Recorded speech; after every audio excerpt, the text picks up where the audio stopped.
All right, folks, how you doing? Welcome back to the Mars Mystery. Disclaimer, as always, under Section 107 of the Copyright Act 1976, allowance is made for fair use, yada, yada, yada. So this is The Mystery of Cydonia, the Philosopher's Stone, Part 2. Keystone. Hancock writes, in 1988, Errol Torren, a cartographer and systems analyst for the U.S. Defense Mapping Agency, read The Monuments of Mars. He wrote to Hoagland saying, "The object that especially caught my attention was the D&M pyramid. I have a good background in geomorphology and know of no mechanism to explain its formation." He goes on to state that the D&M pyramid is very puzzling as it towers almost half a mile over the Martian surface. Quote, "It is strangely buttressed at the base of each of its 5 corners," writes Hancock, adding to its architectural majesty. Its most fascinating feature is the facade forming the base of the pentagonal structure, the tip of which points towards the face, similar to the side of a terrestrial pyramid. It looks artificial, no doubt about it. Hancock points out that this pyramid was originally thought to be only four-sided due to damage on its eastern shadowed side. He also states that Carlotto's enhanced re-imaging has raised the possibility of a hole, perhaps a tunnel, which was thought previously to be a crater. Hancock writes, quote, "Subsequently, there has been speculation that the pyramid might have been a hollow structure that partially collapsed, causing its obvious deformity and the shortening of its right leg. Such ideas cannot be more than speculation until higher resolution pictures are obtained. What is not in doubt is that the pyramid does have an unmistakably pentagonal outline." Weird geology again. So Hancock points out that it was the shape of the D&M that got Torren's attention as he analyzed natural geological processes to see if these could have formed this pyramid-shaped feature. Quote, "To this end, he examined the effects of 5 different factors: water, wind, mass wasting, volcanism, and even crystal growth. His results were conclusive. Fluvial processes can be ruled out for forming the D&M pyramid." Hancock states that sharp-edged, symmetrical shapes are not characteristic of fluvial land formations. Quote, "The D&M pyramid is located on knobbly terrain which stood above the once flooded Cydonian plain," he writes, "though this area does show signs of water erosion. It is very slight. As for wind erosion," Torren concluded, "no dune will ever form a symmetrical polyhedron. Flat sides and straight edges are unobserved in sand dunes." Hancock continues, "Even if this seemingly impossible condition were satisfied, another factor would prevent such an object from forming. Locally locally reversed airflow can cut a flat surface perpendicular to the wind direction on the leeward side of a wind-cut hill. Each time the wind shifted to a new direction, the reversed airflow would start erasing the edges formed by other wind directions.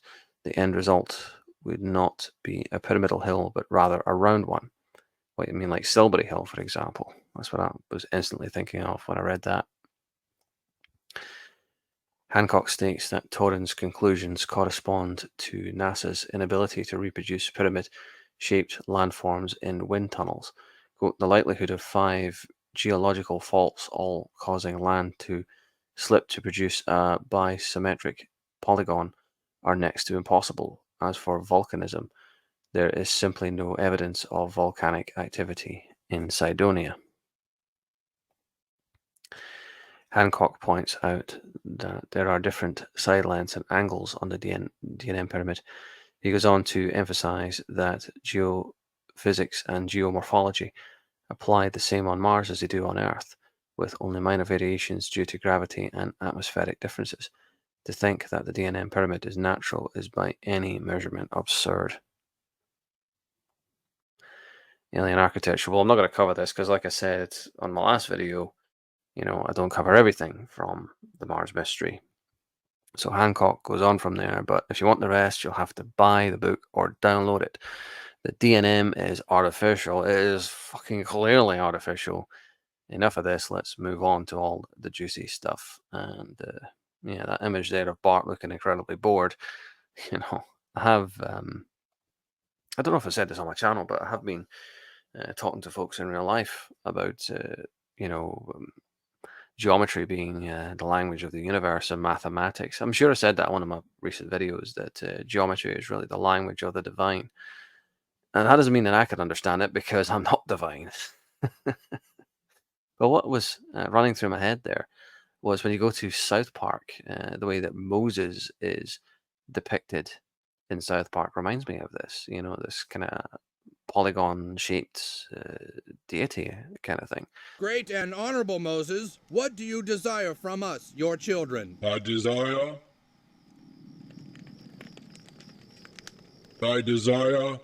macaroni pictures. Yes, the macaroni pictures are coming right away. Anything else you want from us, O great leader of the people? I desire popcorn necklaces. You heard him. Get to making popcorn necklaces right away. But yeah, I mean, the idea of geology and geometry and geomorphology, being the divine language, mathematics and numbers being the true language of the universe.